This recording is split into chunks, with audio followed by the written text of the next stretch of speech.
Hello, 8th grade parents, and thank you for taking the time to watch this video.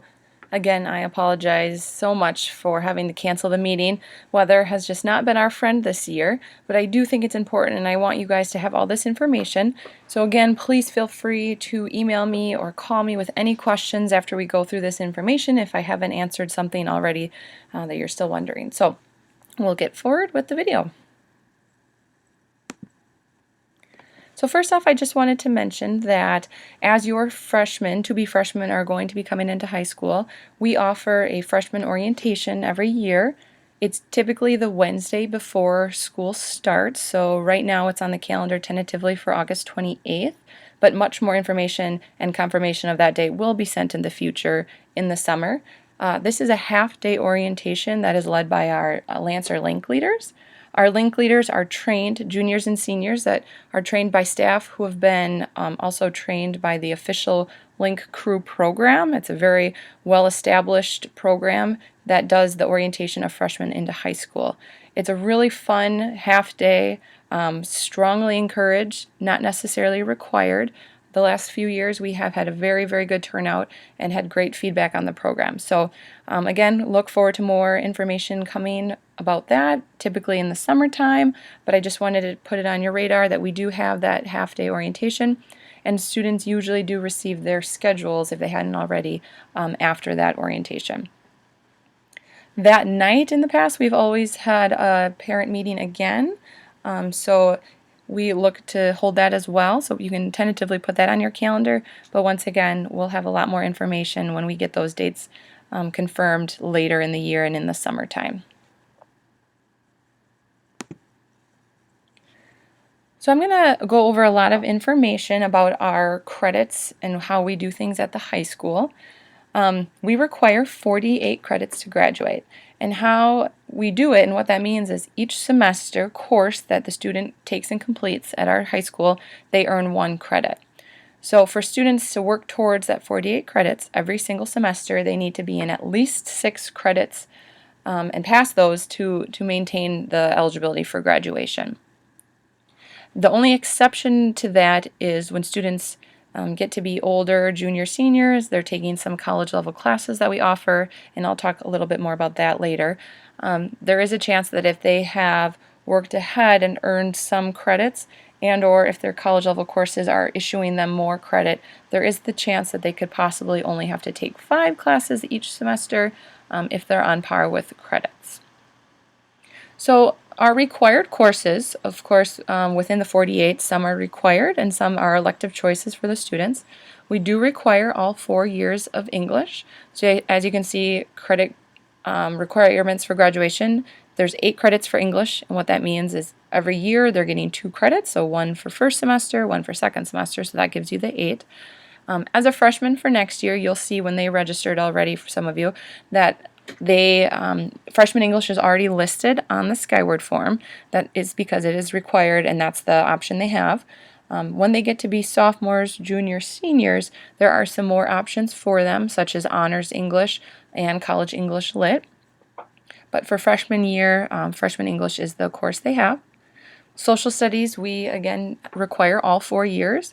Those classes are all dictated for the students already. So next year as a freshman, your student will have civics. As a sophomore, they'll have U.S. history. As a junior, they'll have world cultures. And then as a senior, we require 1 semester of economics, which is typically fall, and 1 semester of human geography, which falls spring semester. So English and Social Studies, we require all 4 years. When it comes to math and science, for graduation's sake, we only actually require 3 years or 8 credits. So some students may get those done in 2 years, but we do require the 6 credits for both math and science. However, depending on your students' plans, it's strongly recommended that students take 4 years of math and science. Many colleges nowadays do look at that or require, or they just want to see rigor in the students' schedules for all 4 years. So we do recommend having math and science every year of high school. But for their diploma and for graduation's sake, we only require the 6 credits of each. Within the science, the state of Minnesota does require biology and either a chemistry or a physics course. We have some alternative choices in the science department that would meet the chemistry standards for graduation. Those courses are the investigative biology and environmental science. The combination of those two together would replace chemistry if students did not want to take chemistry. However, with that said, again, some colleges will have the specific requirement of chemistry or physics, and they would not recognize our investigative biology and environmental science courses as that chemistry course. So knowing what your students' long-term plans is quite helpful when picking out classes to know if they really need the chemistry or physics, or if they are interested in the other electives, they could choose to take those. Typically, for your freshmen next year, they'll take physical science. Sophomore year, students take biology, and then many choose to double up on chemistry if that fits their plans. And then they would complete their credits if they did double up. Otherwise, they would have to take chemistry or physics or another science their junior year. For math, we require that students be in geometry and advanced algebra. For freshmen next year, if your student currently is in Math 8, they would choose algebra. If students are currently in algebra, they could look to take geometry their freshman year. However, with that said, if your student is not really confident in their algebra skills, we say it's okay to take algebra again at the high school level, mostly because they have to pass their advanced algebra course later. And if they don't have that strong foundation in algebra, sometimes that advanced algebra course can be difficult. But if students have passed algebra in 8th grade with high B or A, we usually say it's okay for them to take geometry right away, and that is a choice they have. But students do need to pass geometry and advanced algebra, and then take another credit or course for math. Our math options after geometry, the advanced algebra, we do offer honors advanced algebra. That course will open the door and is a prereq for some of our other higher level maths. So if students want to continue and take rigorous math courses, it's recommended that they take the advanced algebra honors after they take geometry. We do require 2 art credits. Students can get those 2 art credits in a number of ways. If you think about the typical art classes, intro to art, design, painting, drawing, of course those count for the arts. Also, choir or band would count towards the art credits. And we also have a number of other courses in our business program, such as intro to graphic design, digital image editing, for example, or in our industrial tech program, our beginning woods, construction. A few of those classes meet the art standards, so students have a number of ways to get those 2 credits. It's just 2 one-semester courses is all they need minimum to graduate. However, if they choose to continue to take more arts, that's great, and any classes they take above and beyond the required 2 would just go down towards their elective credits. We require 1 semester of health and 1 semester of PE. Typically, freshman years when we require the PE, and typically junior years when we require the health. Then the rest of the 16 credits fall under the electives category, so hopefully students are picking courses that align with their plans and or just courses that they are interested in or want to learn more in. So every year, as long as students are passing their 6 classes each semester, they should be well on their way and right on track to get their 48 credits to graduate. We do not require a foreign language for graduation. However, again, depending on students' plans, it is strongly recommended, especially students that are considering going to a 4-year university. Many of those universities will have some kind of foreign language requirement. Usually, if they have 2 consecutive years of the same foreign language, that meets most schools' requirements. However, some now some more rigorous schools are looking at having 3 or 4 years of consecutive foreign language. So we offer Spanish, that's what we have, but it is not required for graduation. So that is kind of a summary of what our requirements for graduation are. We do offer a few different options to earn college credit while the students are here in high school. So the first option is called College in the Schools, and what that means and what it is our staff are actually the ones teaching the course, and it's in our building, so it's a course they would take within their regular high school schedule. Students do need to qualify to be able to earn those college credits. So the courses we offer are college pre-calc, college calculus. We have an intro to college art course and a college chemistry course.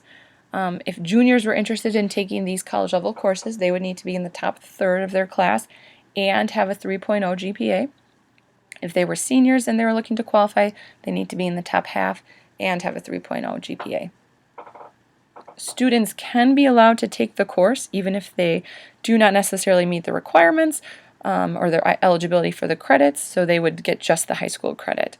If students do qualify for credit, it's dual enrollment, so they are getting high school credit and college credit at the same time. How it works is our college pre-calc and college calculus courses, they are a one-semester college course that we spread out over the entire school year.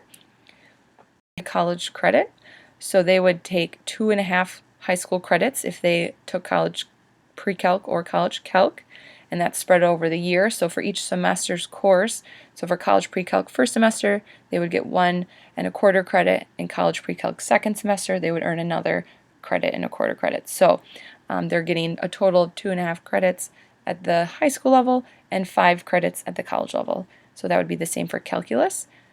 Our art course is just a one-semester course, and they would earn 3 college credits, and that would transfer back to 1.5 high school credits.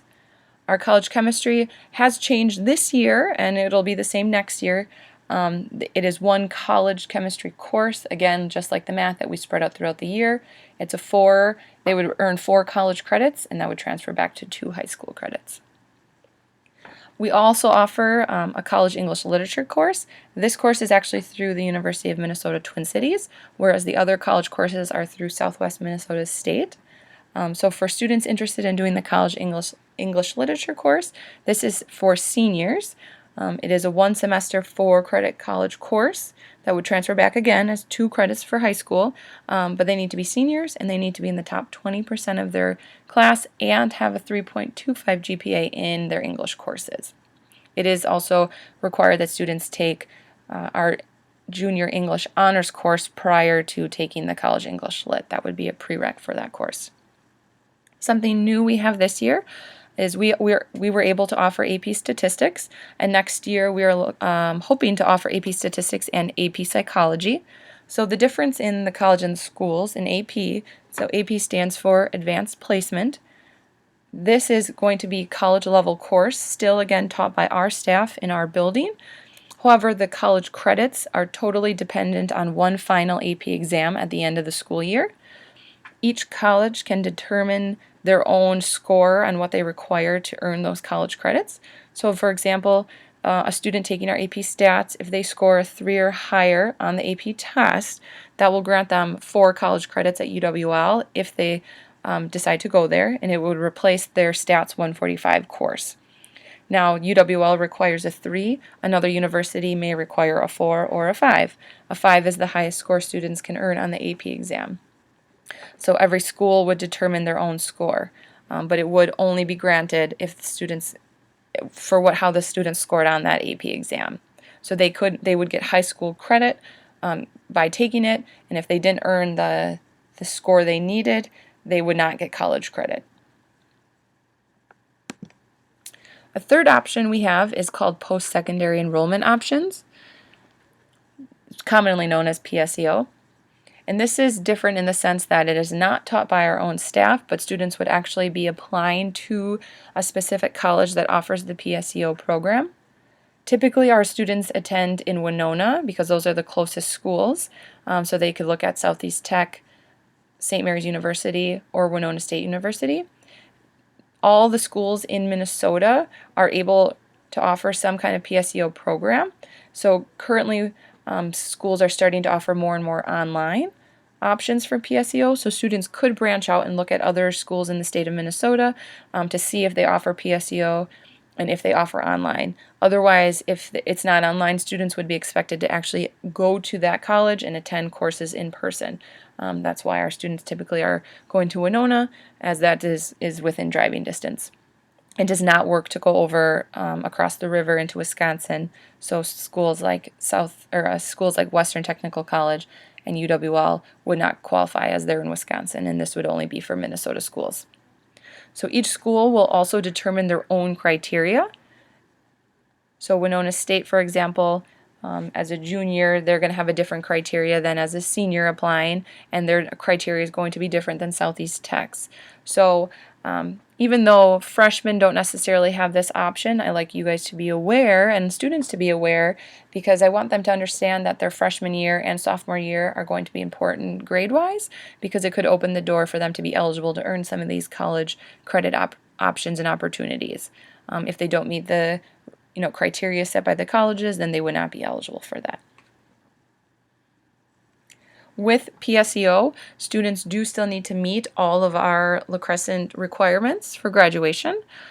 Sometimes students can find courses that they would earn college and high school credit and it would replace the requirement, such as the English or social studies classes.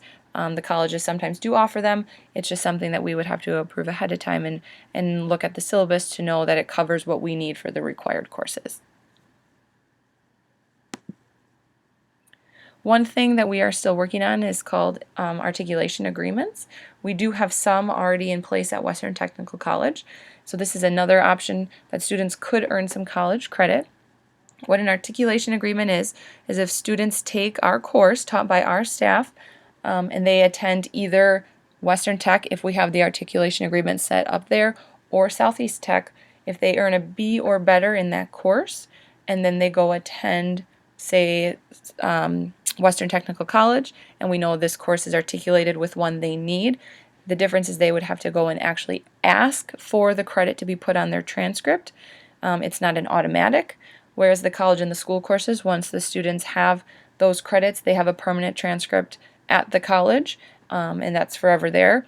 Whereas with the articulation agreements, if the students don't take it upon themselves to go and ask the college and say, I'm a student who took a course this semester at La Crescent, it's articulated, it would not just automatically be placed on their transcript.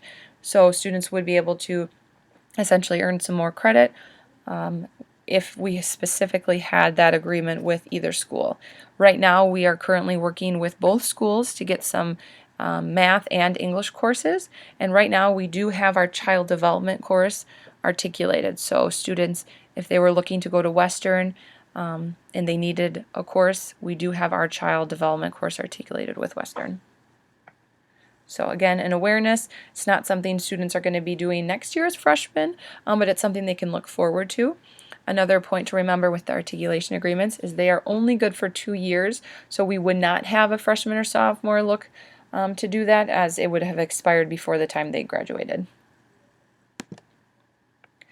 So that's a lot of information about our courses and things we offer. To actually do registration, how it works here is we do request-based registration. So what that means is students are going to request the courses they would like to take next year, some of those being the required ones and some being the elective choices. And what we'll do is we'll pull the numbers, and courses that have enough students, we run those courses.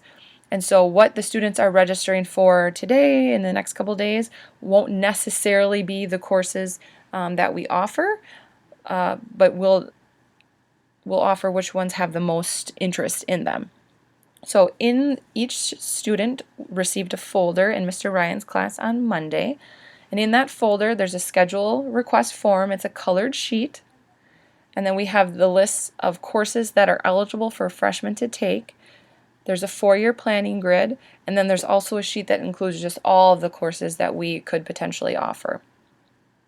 Part of the registration process, we need you to fill out the colored form, and then there's also a part that needs to be done in Skyward, and I'll get to there in a second. But one thing I really recommend doing is, there's a copy of the schedule request form. As you can see, it lists the required courses as a freshman already for you. That will also be listed in Skyward. Those are the electives. This 4-year plan is something I strongly recommend students look at. It shows each year where our required classes fall. As students can see, and as I explained, as a freshman, we have a lot more required courses, but by the time they're a senior, there's less required and a lot more room for elective options for them. So as a freshman, they don't have too many choices for next year, but they do have a couple. The PE is one that could fall first or second semester, depending on what other classes they pick. So I don't want students just to assume that PE would necessarily fall in the first semester. But this is a great tool to help align your courses. I like to recommend that you start at your senior year. What are courses you would like to get to and work backwards? So for example, if a student is interested in taking anatomy someday, if they're interested in the medical field, that's strongly recommended to be put into your senior year. Well, then they can look at anatomy, see what prereqs are required for that, and we require chemistry, so the student would understand that they would have to at least take chemistry sophomore or junior year prior to taking anatomy their senior year. So again, it's a super helpful tool. I recommend start senior year, work backwards. If they wanted to get to college calculus, know that they would have to take either pre-calc or college pre-calc before that, and to get to college pre-calc they would need advanced algebra honors and geometry. So again, they can plan out their 4 years knowing what they want to get to.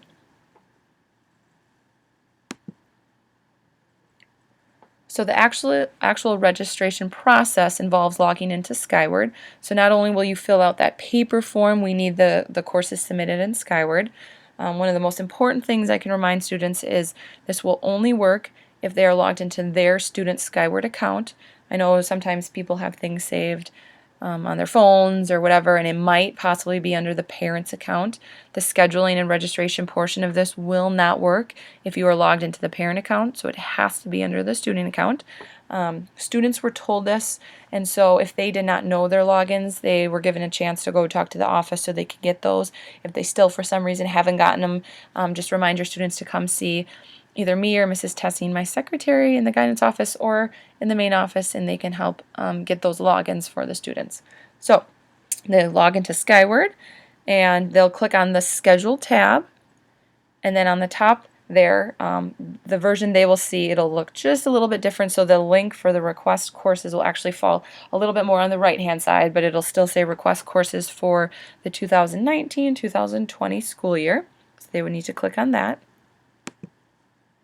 It'll pull up this screen, which then shows a list of all our available courses for next school year, and they're going to go under the Request Courses tab. So on the top you'll see there's the Request Courses and the Request Alternatives. So I'll talk about the alternatives in a moment.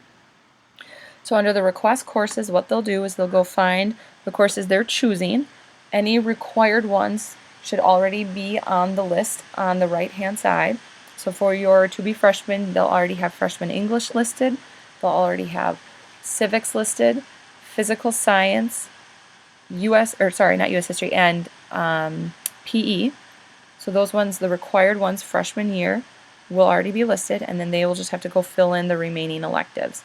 If a student is not sure what a certain course is, if they weren't sure what ceramics was, they could just click on it, and a course description will come up, so they can read what that course is. Once they decide, yep, this is the course I would like to request, they'll just highlight it and then click on this Add tab right here.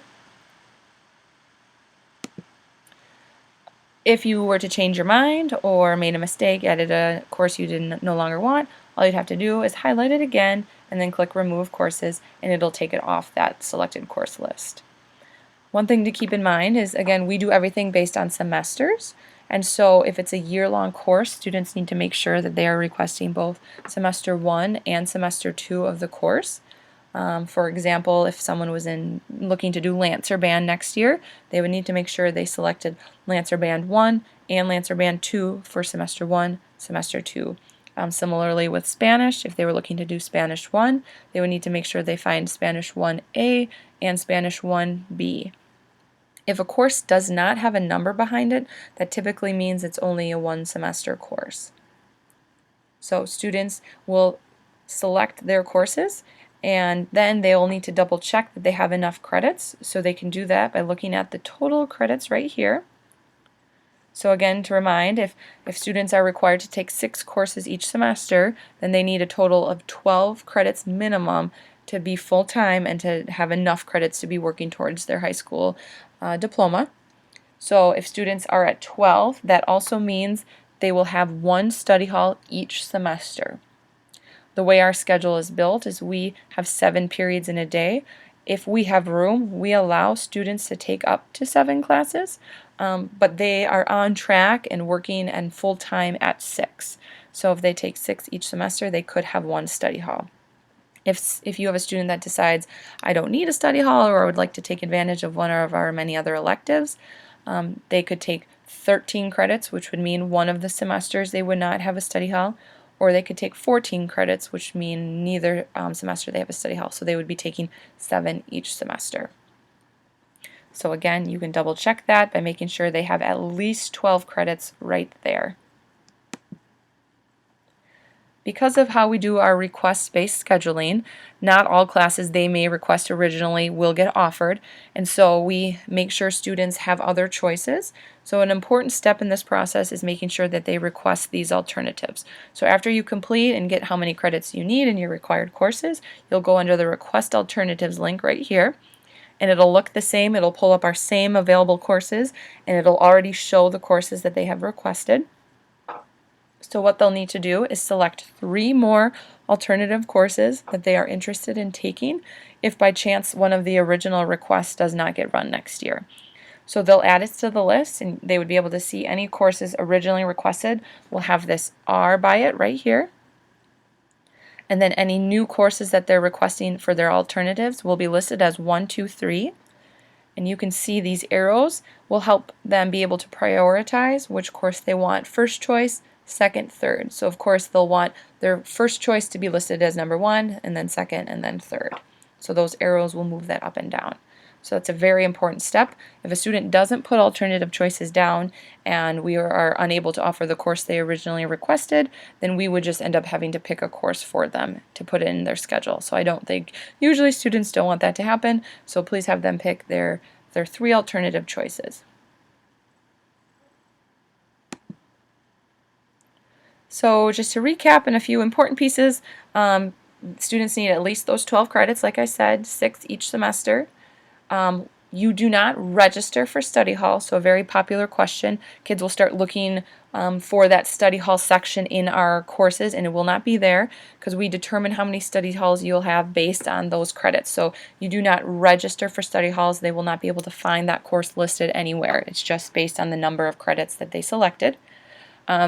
If students do load up on credits early, you do not get to take more study halls later, another very popular question, except the only exception to that rule is if students, when they get to be able to take college level courses, if they are in a college level course and they have enough credits, we do allow them to take 5 classes only because they are taking a more rigorous college level course. But all students would then still need to be in at least the 5 if they had a college level course.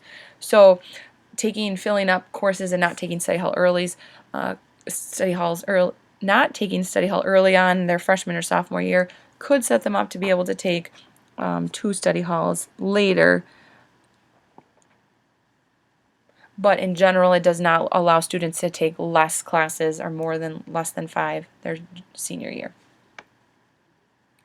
Again, that 4-year planning grid is a super helpful tool. I strongly encourage students to use that. It's something we bring out every year, and as I work individually with students, we use it often to help plan what they need to take and when. So again, to review, the registration folders with the colored forms need to be turned in by Monday. I know with all this weather and everything, I understand if some of you do need a little bit more time, so please just contact me and let me know. So the colored form needs to be filled out and match everything that the student had put into the Skyward system, and then that needs to be signed by the parent and the student and turned in with that folder. That folder they were given is now their registration folder and will stay with them and travel with them every year, so please don't lose the actual folder. They can turn those back into Mr. Ryan in class on Monday, or again, if you need a little more time, please let me know. You can email me or give me a phone call if you have additional questions, or if possible, we can try to set up an individual meeting. Again, just please let me know. I thank you again if you've taken the time to listen to this. I know it's not ideal and a meeting would have been much better, but with weather we just didn't want to risk anybody's safety. And now we're making up many activities, and so trying to schedule another evening that didn't have many conflicts was becoming quite difficult. So again, thank you, and I apologize for having to do this via video, but please let me know if you have additional questions. I know this time can be a really exciting but also very stressful and overwhelming time for the 8th graders as they're deciding on classes for freshman year. So also Mrs. Mossman is available to help any student if they have questions too. So once again, thank you guys so much. Please be safe and drive safe tonight if you're out and about. And I look forward to meeting many of you and your 8th graders as they become high school students. Thank you.